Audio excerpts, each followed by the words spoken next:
Welcome to the Real News Network. I'm Paul Jay in Baltimore. And welcome back to Reality Asserts Itself with our series of interviews with Rob Johnson, who joins us again in the studio.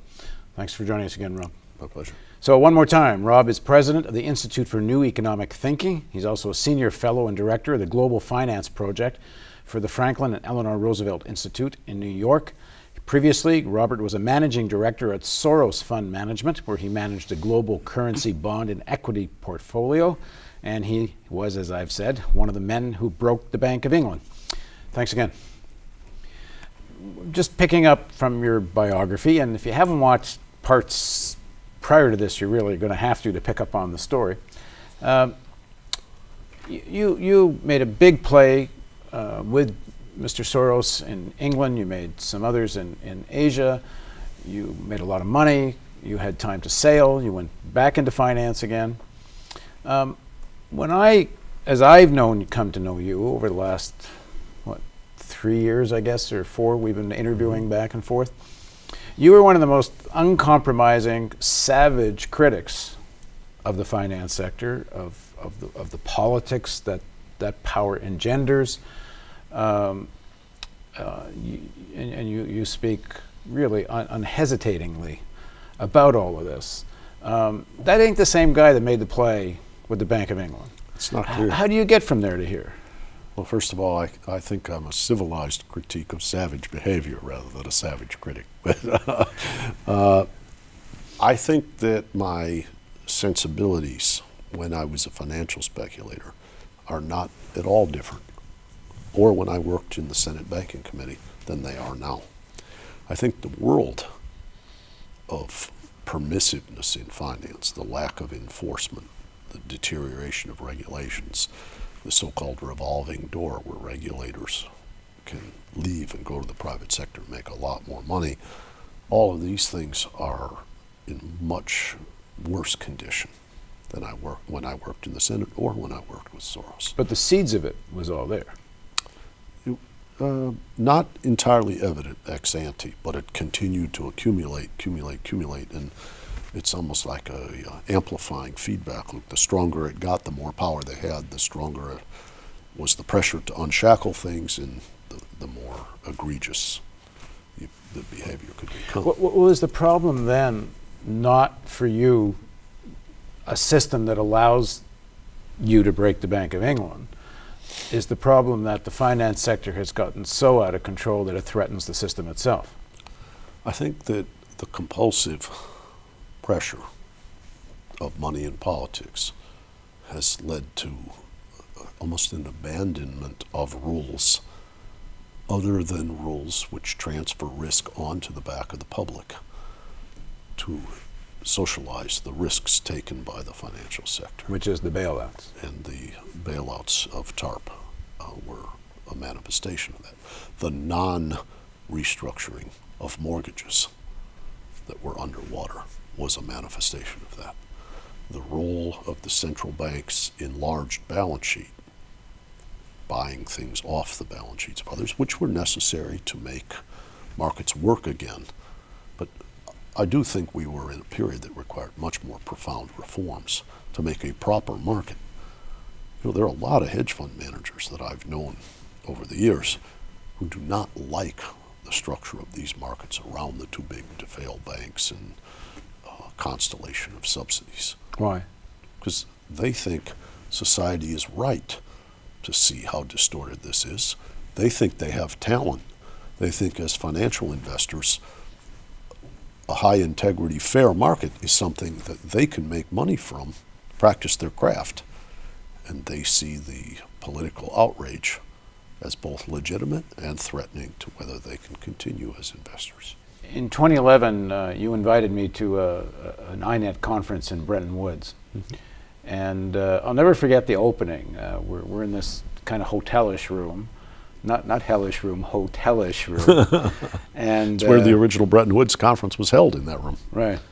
And George Soros is opening things, and his opening words, he looks out for a long time at all of us in the audience, and his opening words, if I remember correctly, were, "I'm bewildered." He said, and his point was, I cannot understand that this system is clearly out of control. The way finance is operating, I'm sure I'm paraphrasing him here, is so destructive, and no one will listen to us as we try to caution them about the need for doing something about this.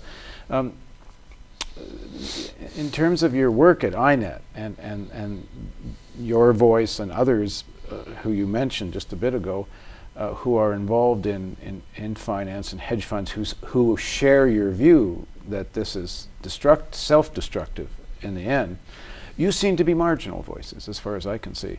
You guys, I mean, George Soros, one of the most successful individual in the history of American finance, can't get listened to. He says he's bewildered how no one will listen.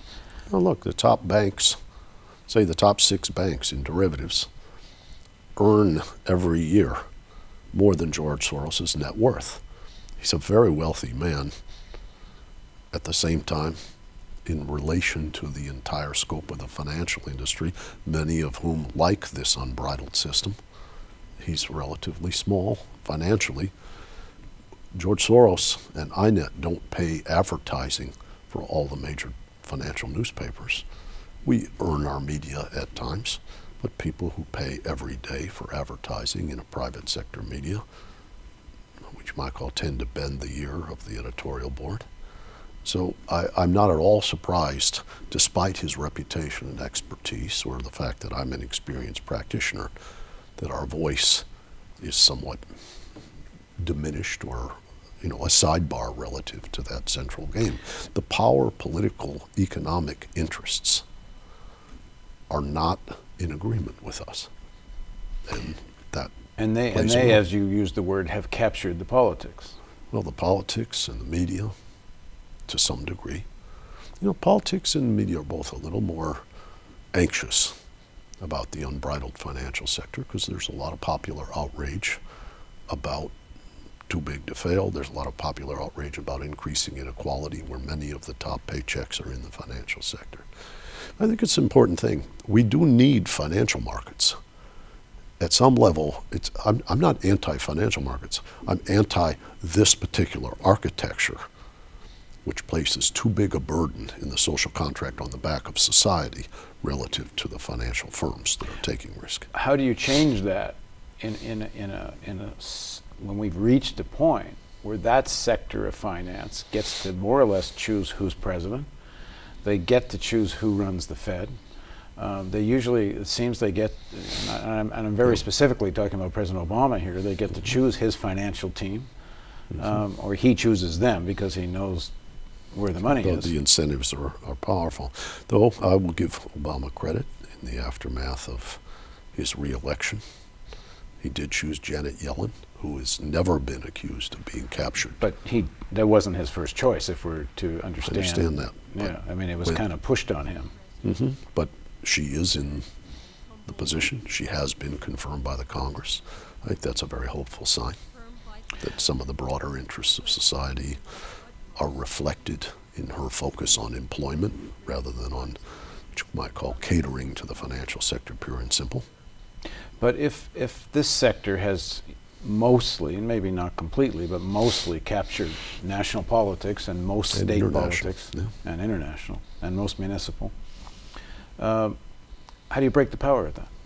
And where, in terms of INET, where are you at on this? Well, number one, we work on those fundamental presuppositions, the assumptions and the constructs of financial theory, and to show that things aren't quite so Panglossian and beautiful, that finance can be stable or unstable, it can be destructive, it can be constructive, is trying to reopen the debate about what kind of architecture society needs. That's held up in the intellectual halls of academia and theorists, etc.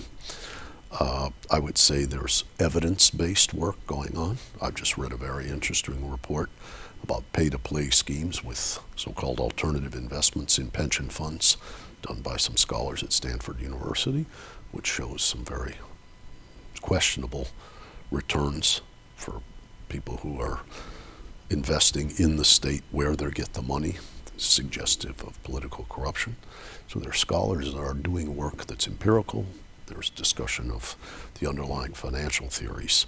And that's what we hope at INET will, in 20 years, percolate into what becomes conventional wisdom.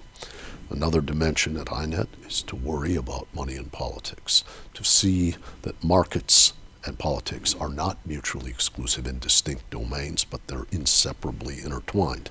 And in that context, understanding the role of money in politics, the capture, just the weight in campaign fortune, is a precursor to calling for reform of the political process in ways that, which you might call, restore the value of the vote and diminish the political value of the dollar. Okay, we're going to pick up the story in the next segment of our interview. So please join us for our series of interviews with Rob Johnson on Reality Asserts Itself on the Real News Network.